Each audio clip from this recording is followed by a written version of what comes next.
Today we'll be reading Lamentations 3 through 5. I am the man who has seen affliction by the rod of the Lord's wrath. He has driven me away and made me walk in darkness rather than light.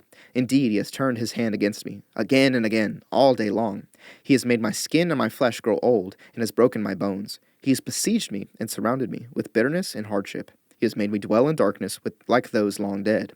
He has walled me in so I cannot escape. He has weighed me down with chains. Even when I call out or cry for help, he shuts out my prayer. He has barred my way with blocks of stone. He has made my paths crooked. Like a bear lying in wait, like a lion in hiding, he dragged me from the path and mangled me, and left me without help. He drew his bow and made me the target for his arrows. He pierced my heart with arrows from his quiver. I became the laughingstock of all my people. They mock me in song all day long. He has filled me with bitter herbs and given me gall to drink. He has broken my teeth with gravel. He has trampled me in the dust. I have been deprived of peace. I have forgotten what prosperity is. So I say, my splendor is gone, and all that I had hoped from the Lord. I remember my affliction and my wandering, the bitterness and the gall. I well remember them, and my soul is downcast within me. Yet this I call to mind, and therefore I have hope.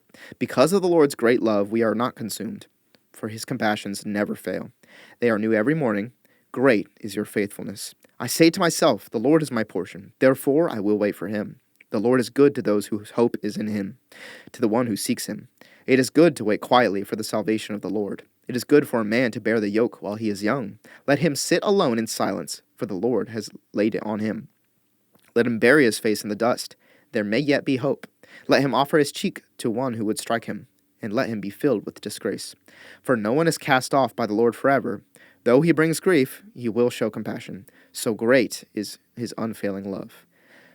For he does not willingly bring affliction or grief to anyone, to crush underfoot all prisoners in the land, to deny people their rights before the Most High, to deprive them of justice. Would not the Lord see such things? Who can speak and have it happen if the Lord has not decreed it? Is it not from the mouth of the Most High that both calamities and good things come? Why should the living complain when punished for their sins? Let us examine our ways and test them, and let us return to the Lord. Let us lift up our hearts and our hands to God in heaven, and say, we have sinned and rebelled, and you have not forgiven. You have covered yourself with anger and pursued us. You have slain without pity. You have covered yourself with a cloud, so that no prayer can get through. You have made us scum and refuse among the nations. All our enemies have opened their mouths wide against us. We have suffered terror and pitfalls, ruin and destruction. Streams of tears flow from my eyes because my people are destroyed. My eyes will flow unceasingly without relief until the Lord looks down from heaven and sees. What I see brings grief to my soul because of all the women of my city. Those who were my enemies without cause hunted me like a bird. They tried to end my life in a pit and threw stones at me. The waters closed over my head, and I thought I was about to perish. I called on your name, Lord, from the depths of the pit. You heard my plea. Do not close your ears to my cry for relief. You came near when I called you, and you said, do not fear. You, Lord, took up my case. You redeemed my life. Lord, you have seen the wrong done to me. Uphold my cause.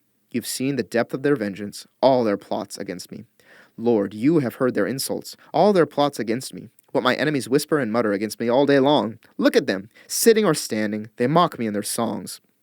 Pay them back what they deserve, Lord, for what their hands have done. Put a veil over their hearts, and may your curse be on them. Pursue them in anger and destroy them from under the heavens of the Lord. How the gold has lost its luster, the fine gold become dull. The sacred gems are scattered at every street corner. How the precious children of Zion, once worth their weight in gold, are now considered as pots of clay, the work of a potter's hands. Even jackals offer their breasts to nurse their young, but my people have become heartless like ostriches in the desert. Because of thirst, the infant's tongue sticks to the roof of its mouth. The children beg for bread, but no one gives it to them. Those who once ate delicacies are destitute in the streets. These, brought up in royal purple, now lie on ash heaps. The punishment of my people is greater than that of Sodom, which was overthrown in a moment without a hand to turn to help her. Their princes were brighter than snow and whiter than milk, their bodies more ruddy than ruby, their appearance like lapis lazuli, but now they are blacker than soot. They are not recognized in the streets. Their skin has shriveled on their bones. It has become as dry as a stick. Those killed by the sword are better off than those who die of famine. Racked with hunger, they waste away for lack of food from the field. With their own hands, compassionate women have cooked their own children. who became their food when my people were destroyed.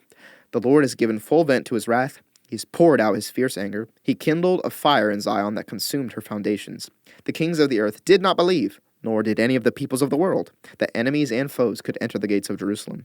But it happened because of the sins of her prophets and the iniquities of her priests, who shed within her the blood of the righteous. Now they grope through the streets as if they were blind. They are so defiled with blood that no one dares to touch their garments. Go away, you are unclean, people cry to them. Away, away, don't touch us. When they flee and wander about, people among the nations say, they can stay here no longer. The Lord himself has scattered them. He no longer watches over them. The priests are shown no honor, the elders no favor. Moreover, our eyes failed, looking in vain for help. From our towers we watched for a nation that could not save us. People stalked us at every step, so we could not walk in our streets. Our end was near, our days were numbered, for our end had come. Our pursuers were swifter than eagles in the sky. They chased us over the mountains and lay in wait for us in the desert. The Lord's anointed, our very life breath, was caught in their traps. We thought that under his shadow we would live among the nations. Rejoice and be glad, daughter Edom, you who live in the land of Uz. But to you also the cup will be passed. You will be drunk and stripped naked.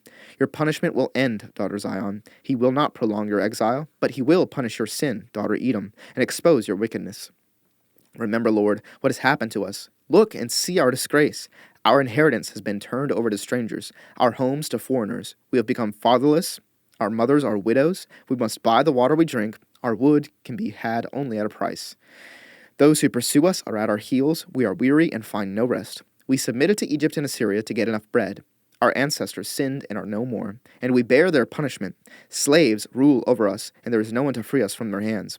We get our bread at the risk of our lives because of the sword in the desert. Our skin is hot as an oven, feverish from hunger.